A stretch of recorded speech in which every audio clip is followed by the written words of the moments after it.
Hi friends, ಎಲ್ಲರೂ ಹೇಗಿದ್ದೀರಾ? Welcome to Kavya Anil YouTube channel. ಇವತ್ತು ರಂಗೋಲಿ ಡಿಸೈನ್ನ ಸ್ಟಾರ್ಟಿಂಗಿಂದ ತೋರಿಸ್ತಾ ಇದ್ದೀನಿ. ಇದು ಬಾರ್ಡರ್ ಡಿಸೈನ್. ನಾನು ಎರಡೆಳೆ ರಂಗೋಲಿಯಲ್ಲಿ ಡೆಕೋರೇಟ್ ಮಾಡ್ತಾ ಇದ್ದೀನಿ.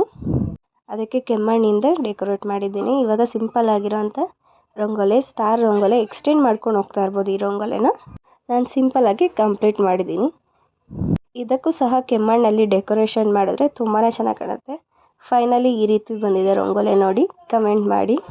ಮಾರ್ನಿಂಗ್ ರಂಗೋಲಿ ಎಲ್ಲ ಬಿಟ್ಟಾದಮೇಲೆ ಕಸ ಗುಡಿಸಿ, ಮನೆ ಒರೆಸಿ, ಸ್ನಾನ ಎಲ್ಲ ಮುಗಿಸಿದ್ಮೇಲೆ ದೇವ್ರ ಪೂಜೆಗೆಲ್ಲ ರೆಡಿ ಮಾಡ್ತಾ ಇದ್ದೀನಿ. ರೆಡಿ ಆಗಿದೆ ಈಗ ದೇವ್ರ ಪೂಜೆಗೆ. ದೇವ್ರ ದೀಪ ಎಲ್ಲ ಕಸಿ ನಮ್ಮ ಹಸ್ಬೆಂಡ್ ಪೂಜೆ ಮಾಡ್ತಾರೆ. ನೆಕ್ಸ್ಟ್ ಈಗ ಇದು ನಮ್ಮ ಮನೆ ದೇವರು. ಇದು ವಾರ ಮಾಡುವಾಗ ಮಾತ್ರ ತೆಗ್ದು ಪೂಜೆ ಮಾಡಿ ಮತ್ತೆ ಎತ್ತಿಕ್ತೀವಿ ಪೆಟ್ಟಿಗೆಲಿ. ಅದೇ ರೀತಿ ಈಗ ಪೂಜೆ ಮಾಡ್ತಾ ಇದ್ದಾರೆ ನೋಡಿ. ಈಗ ಮಂಗಳಾರತಿ ಮಾಡ್ತಾ ಇದ್ದಾರೆ ಕರ್ಪೂರದಿಂದ. ಮಂಗಳಾರತಿ ಎಲ್ಲ ಮಾಡಿದ್ಮೇಲೆ ತುಪ್ಪದ ದೀಪ ಹಚ್ಚಿ ದೇವರ ಆಶೀರ್ವಾದ ಪಡೆದು ನೆಕ್ಸ್ಟ್ ದೇವಸ್ಥಾನಕ್ಕೆ ಹೋಗ್ತಾ ಇದ್ದೀವಿ. ಇಲ್ಲಿ ನಮ್ಮ ಮನೆ ಹತ್ರನೇ ಇರುವಂತಹ ದೇವಸ್ಥಾನ, ಆಂಜನೇಯ ದೇವಸ್ಥಾನ. ನಾನು ಲಾಸ್ಟ್ ವೀಡಿಯೋದಲ್ಲಿ ತೋರಿಸಿದ್ದೀನಿ ನಿಮಗೆ. ಈಗ ಒಳಗಡೆ ಎಲ್ಲ ಹೇಗಿದೆ ಅಂತ ನೋಡೋಣ ಬನ್ನಿ.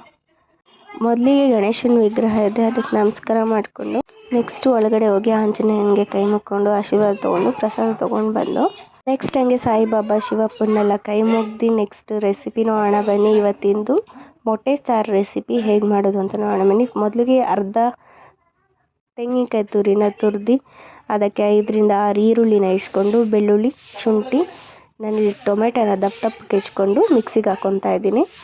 ಇದಕ್ಕೆ ಖಾರ ಪುಡಿ, ಧನಿಯಾ ಪುಡಿ ಎಲ್ಲ ಒಂದೊಂದು ಸ್ಪೂನ್ ಹಾಕ್ಕೊತಾ ಇದ್ದೀನಿ. ನಿಮಗೆ ಎಷ್ಟು ಬೇಕು ಅಷ್ಟು ಹಾಕ್ಕೊಬೋದು. ಇಲ್ಲಿ ಸ್ವಲ್ಪ ಚಕ್ಕೆ ಪುಡಿನ ಯೂಸ್ ಮಾಡಿದ್ದೀನಿ.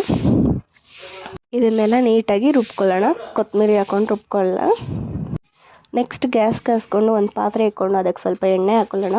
ಎಣ್ಣೆ ಹಾಕ್ಕೊಂಡ್ಮೇಲೆ ಸ್ವಲ್ಪ ಸಾಸಿವೆ, ಸ್ವಲ್ಪ ಕರ್ಬೇವಿನ ಸೊಪ್ಪು ಹಾಕ್ಕೊಂಡು ಒಗ್ಗರಣೆಗೆ ನೆಕ್ಸ್ಟು ರುಬ್ಬಿರೋಂಥ ಮಸಾಲೆನೆಲ್ಲ ಹಾಕ್ಕೊಳ್ಳೋಣ.